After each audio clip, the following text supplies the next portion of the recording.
ได้ปะเน็ตได้ปะเอาของข่อยก็ได้ลองเบิ่งได้ลองแล้วคนหลายแหงเน็ตจนบ่ได้ยูนี่เน็ตได้ยูนี่เมื่อกี้นี่ยูซื้อเน็ตขึ้นมาเอาเสื่อฮัลโหลได้เขาจับจัวเนี่ยเขาเอาจัวพอจัวไอ้ต่อเอาจะตาจานก็ต่อเอาฝ่ายออกมา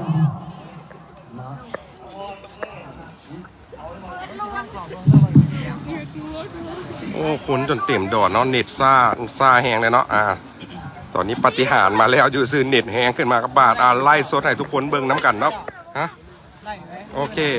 เอาแซกันออกไปเจ้ากำลังเคลื่อนย้ายสรีระสังขารปู่สาสุดเนาะออกมาสู่เต่ารอเนาะต้องมวลสนมาลูกศิษย์ลูกหาเนาะศรัทธาในบารมีปู่เนาะมาบอกเลยว่ามหาศาลแซออกไปผู้ใดที่ว่าอยู่ทางบ้านบ่มีโอกาสได้มาส่งปู่เนาะแซออกไปเดี๋ยวมาเบิ่งไล่สดนี่ไปน้ำกันเลยเนาะขอให้เน็ตแห้งๆแบบนี้เด้อสาธุเนาะบารมีปู่มาปู่นะเมื่อกี้เน็ตบอกเลยว่าบ่ได้เลยเมื่อกี้นี่เสียส่งแซดกันยังบ่ได้เนาะอยู่ซื้อเน็ตมากระบาดเลยอาจารย์เสยอาจารย์สอนผู้ใดอยู่ในไล่แซออกไปเจ้ากำลังเนาะกำลังเขื่อนง่ายเนาะสรีระสังขารปู่สาสุดออกมาหน้าบ้านปู่แล้วเนาะสาธุเนาะมนอาจารย์สอนอาจารย์เสยแซกันออกไปเจ้าจนบ่มีบอลยืนเนาะหน้าบ้านปู่เต็มบริการล่าลาพ่นผู้ใดอยู่ในไร่แซกันออกไปเจ้าแซออกไปเนาะตอนนี้มันกำลังแล้วเนาะเจ้าคนอยู่จะซื้อเมื่อกี้เน็ตบ่ได้เนาะอยู่ซื้อมาเน็ตมาแหงกับบาทเลยแต่ว่าเน็ตนี่บ่ได้มา2-3 มื้อละซาแบบนี้แหละอยู่งานปู่เนาะเพราะคนหลายบ่ได้เลยเนาะแต่ว่าหน่วยนี้มาไล่สดได้เอาซื้อก็งงก็เบิ่งบ่ได้ป่ะอันนี้งงไปซื้อเน็ตแหงเอาซื้อนี่บัตรหน่วยนี้บ่ได้เน็ตนี่ได้นี่เน็ตนี่ได้ตอนนี้นะบัตรของข่อยนี่ได้นี่นะเน็ตมาเขาไล่สดให้บาทนึงเลยเนาะแซกันออกไปเจ้าสบายดี200-300 ทาน400 ทานเอาแซกันออกไปมาเบิ้งเนาะผู้ใดที่ว่าบ่มีโอกาสได้มาส่งปูเนาะเดี๋ยวเขามาสมบรรยากาศในไล่สดนี้น้ำกันเลยเนาะสบายดีไอ้ยันเนาะเมื่อกี้ไอ้ยันบอกว่าไล่สดไล่สดให้เบิ้งบรรยากาศเนี่ยเมื่อกี้เน็ตบ่ได้เลยไอ้ยันเน็ตบ่ได้เซตกันยังเป็น10 นาทีจึงออกเนาะแต่ว่าอยู่ซื้อเน็ตหน่วย iPhone นี่มากับบาทเลยงงเลยเนาะกำลังแล้วตัวนี้บ่ได้เนาะเน็ตบ่ได้แต่ว่าหน่วย iPhone เฮียจ่อกับบ่ได้บัดมาได้เอาซื้อออกมาแล้วสาธุกดสาธุมาคอมเมนต์สาธุมาปูกำลังออกมาแล้วถ่ายวิดีโอไว้นะถ่ายคลิปไว้เนี่ย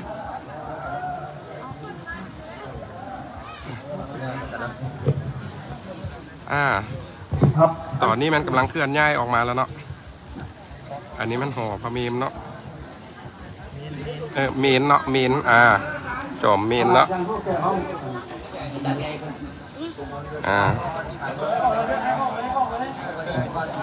สาธุกดสาธุมัวอยู่โดยเน็ตซ่าเนาะคนหลายเนาะเน็ตซ่าแหงเลย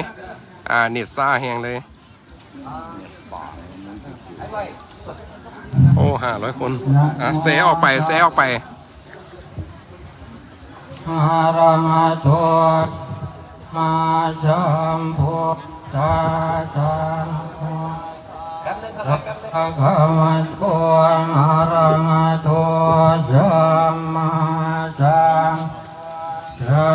สสะทุกคนจนเต็มเนาะเต็มไปเลยเนาะ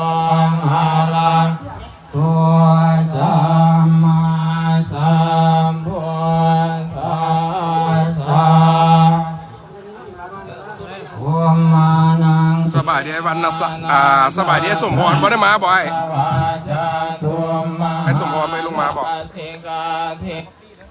สาธามโนสาเวสุงจา ปาฏิหาริย์เนาะปาฏิหาริย์เน็ตผู้ใดก็บ่ได้ของยะจอก็บ่ได้อยู่ซื้อเน็ตมาบัดสิไล่สดไล่บ่ได้เนาะแต่ว่าบัดสิเคลื่อนย้ายผู้ออกมาเน็ตเนี้ยจอได้เอาซื้อเนาะก็เลยขึ้นไล่สดให้ทุกคนได้ชม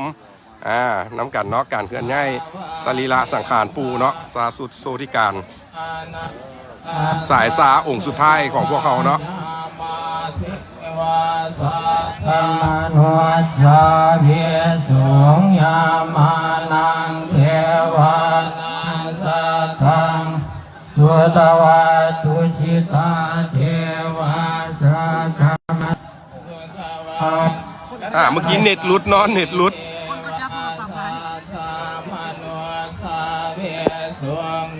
มาติเท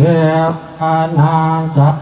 ธังสุตวะพลานิมิตาวสวัสดิเทวาสัทธามโนสาเว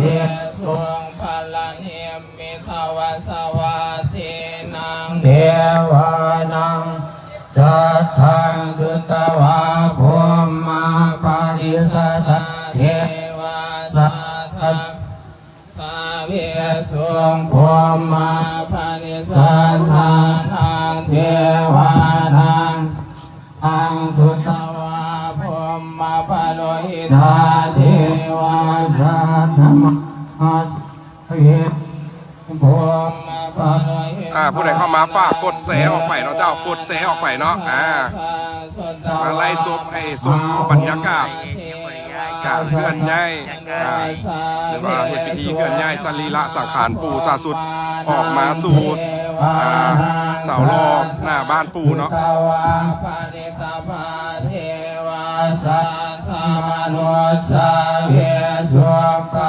สาธุเนาะปู่เนาะสุนตวา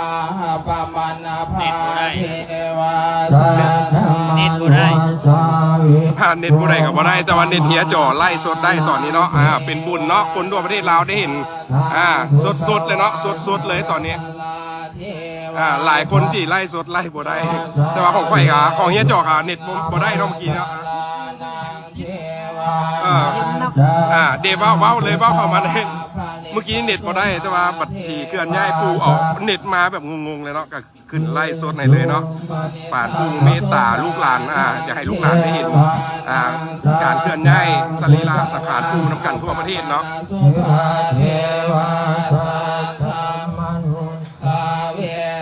งปมานาสุภานังเทวานัง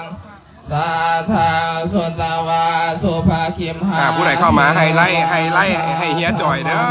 ให้ไล่เนาะอันนี้เป็นพระอาจารย์พรเนาะพระอาจารย์พรเนาะเจ้าอธิการวัด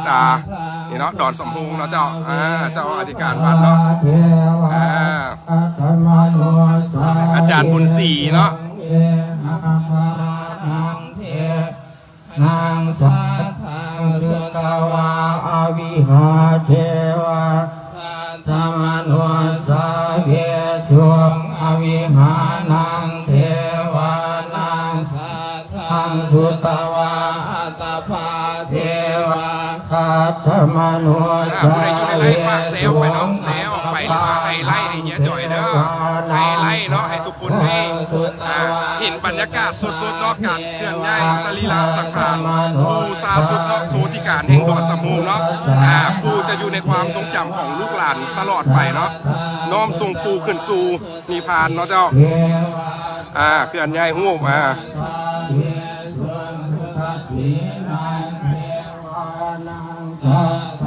สุตวะกนิกาเทวาสัทธมโนสาเว เนี่ยโจก็ได้ลงมาอยู่นี่ประมาณอาทิตย์หนึ่งเนาะรอบนี้รอบ2เนาะลงมาอยู่อาทิตย์หนึ่งแล้วเวียกเมื่อไหร่จึงได้กลับเนาะ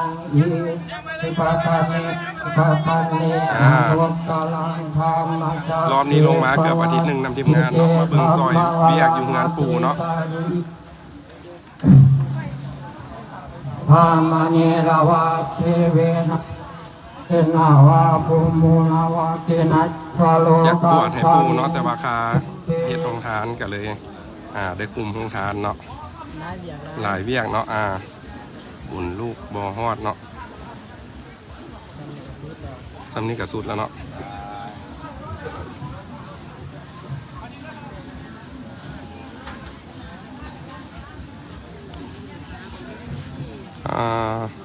เหงาเหยียบเนาะบะละมีปูเนาะเจ้ามาแล้วห่อปลาเมมมาแล้วพันคนมา